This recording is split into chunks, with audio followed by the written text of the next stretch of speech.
to self-help group by SBI, a total amount of 5 lakhs. Good afternoon to all. Namaste and Sobmanu Bal Ase Hobola.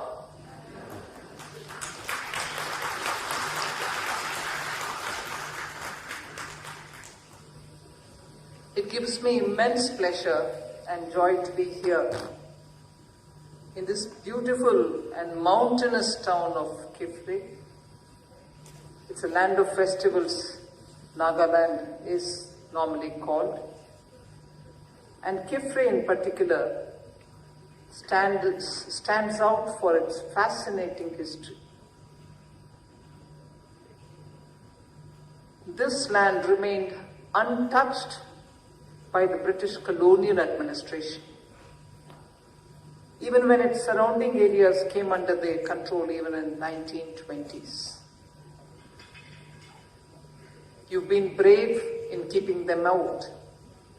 As a result, tradition here has been carefully preserved, carried forward proudly from one generation to the other.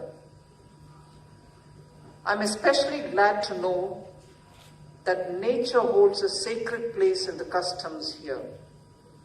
That's reflected in your folk songs, your folklore, and your daily life. It actually shows a deep harmony between the people and the environment. And that has actually defined the region for a very long time.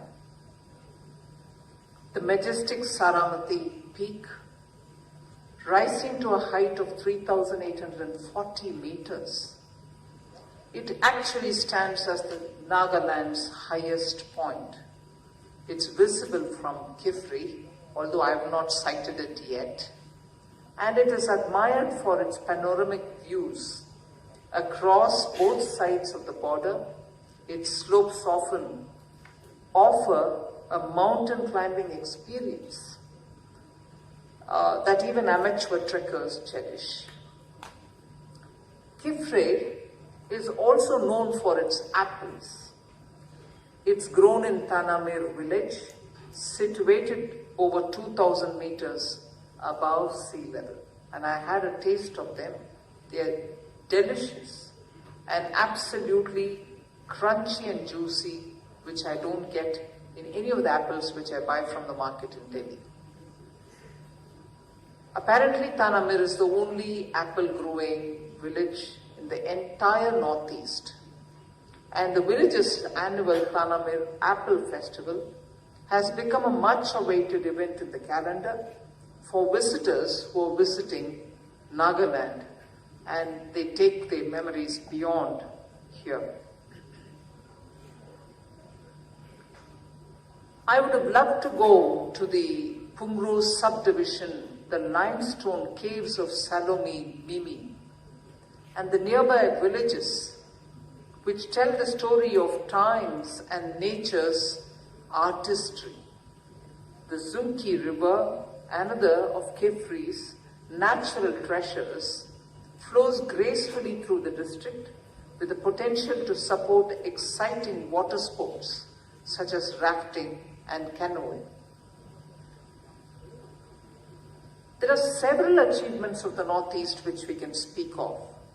Since the time Honorable Prime Minister Narendra Modi has taken charge in Delhi, the Northeast has been placed as a priority and as the heart of India's growth vision.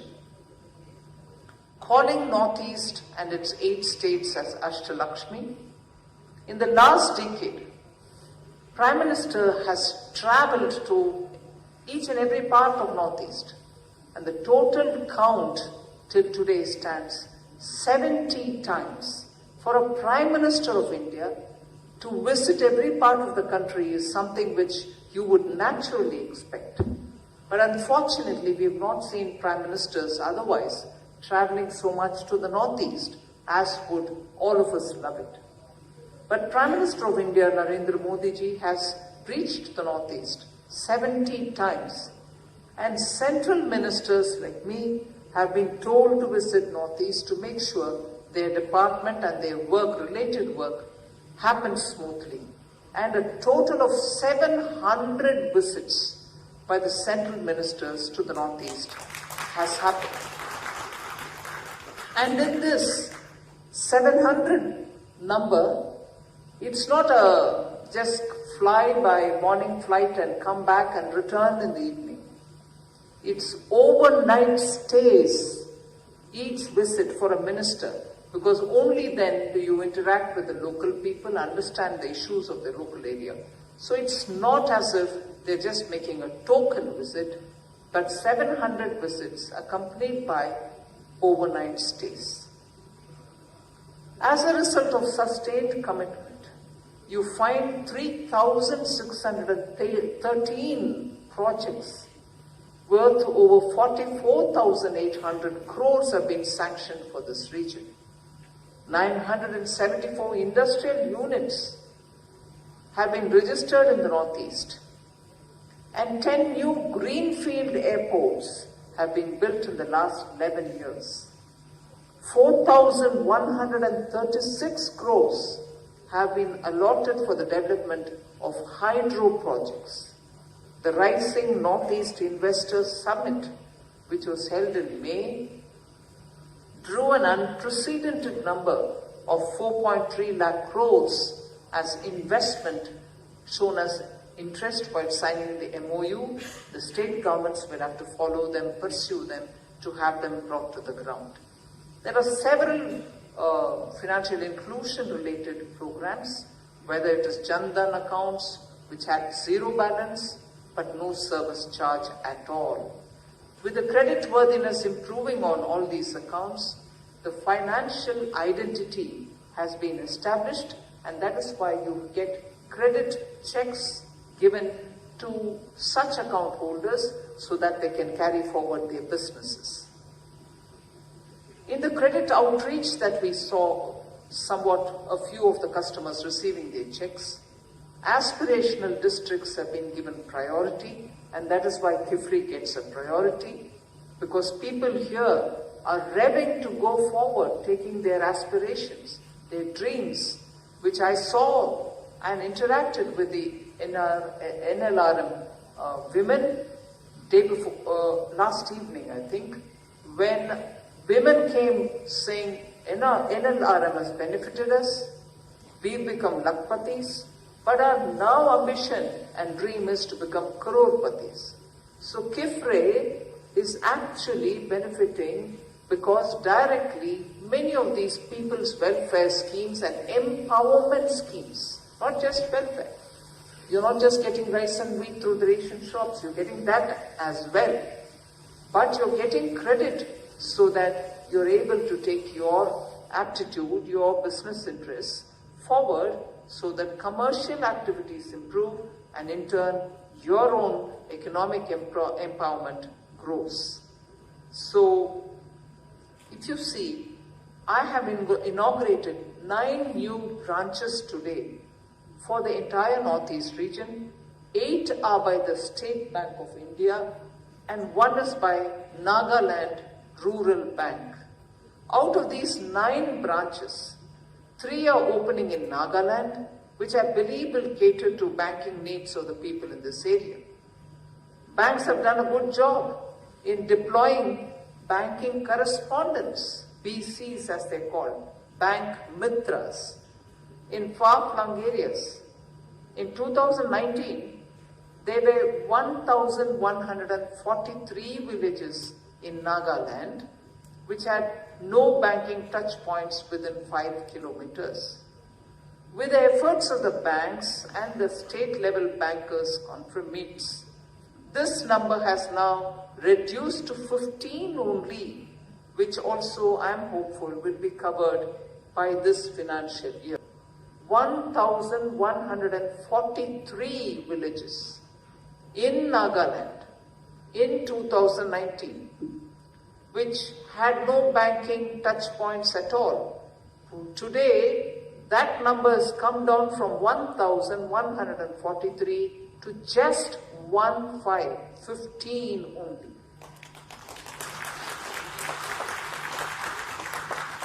So between 2019 and today, which is 2025, there was a rapid acceleration of banks coming to every village, and the last 15 will get covered sooner. Sanctions under various schemes amounting to approximately 350 beneficiaries and to a total value of 28.02 crores have been provided by banks in Kiphire, which will prove crucial for economic progress of this area. I'm also happy that banks, SIDBI, the Small Industry Development Bank of India, and NABARD have done very good things under CSR for Kiphire district, which will help the community. Nearly about 5 years ago, I remember Honorable Chief Minister of Nagaland, Mr. Nephew Rio, telling me CSR doesn't reach Nagaland at all. He says, not many manufacturing units in Nagaland, and so we are not beneficiaries of CSR.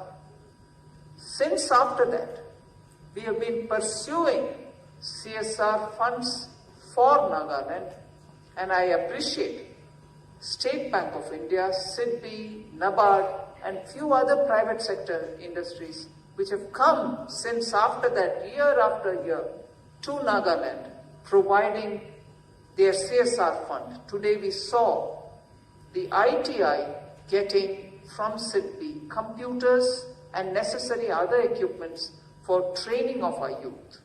State Bank of India has funded for the district hospital mobiles, mobile ambulances, and also today we had many equipments for yesterday in the hospital also diagnostic equipments were being provided even today. So CSR has started flowing into Nagaland, and I'm very grateful. SIDBI has provided the CSR funds also for AI Skilling Center at NTTC Dimapur, and bike ambulances, as I said, for the hospital. NABARD has also provided CSR for street solar lamps for Kiphire town, and also for solar pumps for the farmers. So flow of CSR has been for public utilities and also for farmers and for patients who are going to the hospitals. Now, with all this said, I also want to highlight the fact that India is seeing a big breakthrough in terms of the talent which is emerging from the hill states, and they reach all the metro cities with their skilling abilities, with the skill sets that they have. Nagaland has actually benefited by many of these. Today, you will find another one like the NIIT that I spoke of, one more semiconductor related training place which will be set up at NIELIT, National Institute of Electronic Training Institution in Kohima. The courses such as diplomas in smart manufacturing, semiconductor assembly and test will be offered, and this center in NIELIT in Kohima will be a very big blessing, according to me. Giving that kind of an opportunity, which is not being provided yet in many other states of India, but it is opening up in Nagaland the opportunity for youth to get trained. And for all you know, across the border into Assam, for the very same semiconductor related facility which is being created, Tata OSAT as it is called, in very close to Guwahati. I'm sure many trained Naga youth, because they have the necessary skill set after the training in NIELIT in Kohima, you will find jobs aplenty, and your youth, our youth from Nagaland can benefit out of it. And therefore, first of all, let me thank all of you all for very patiently listening to me. There is just so much that we can do. Prime Minister Modi is very keen like we heard Minister Imna Along talk, frontier villages, which the Honorable Prime Minister doesn't call as border villages. He says they are the first entry point to India villages. And therefore, those frontier villages, which are our gateway, roads are being improved, infrastructure is being developed, attention is being given to far-flung districts which need a lot more ramping up on capacities like Kiphire, which are getting the focus. And Prime Minister himself clearly gets a report on their progress every month when he holds the Pragati conference with the district collector level.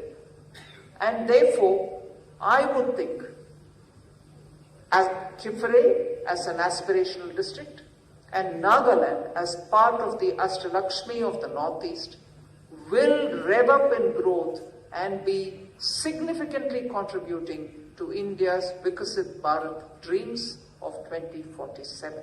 So thank you once again for listening to me patiently. I wish you all the very best, and I invite the youth of Nagaland to benefit from the one in Kohima and one in Dimapur, skill training center. They are not just teaching you carpentry and any other foundry related. This is advanced training for AI, semiconductor, robotics, and being held both in the State Institute and also in the National Institute. Make the maximum out of it for yourselves and for your communities to benefit from it. Thank you very much.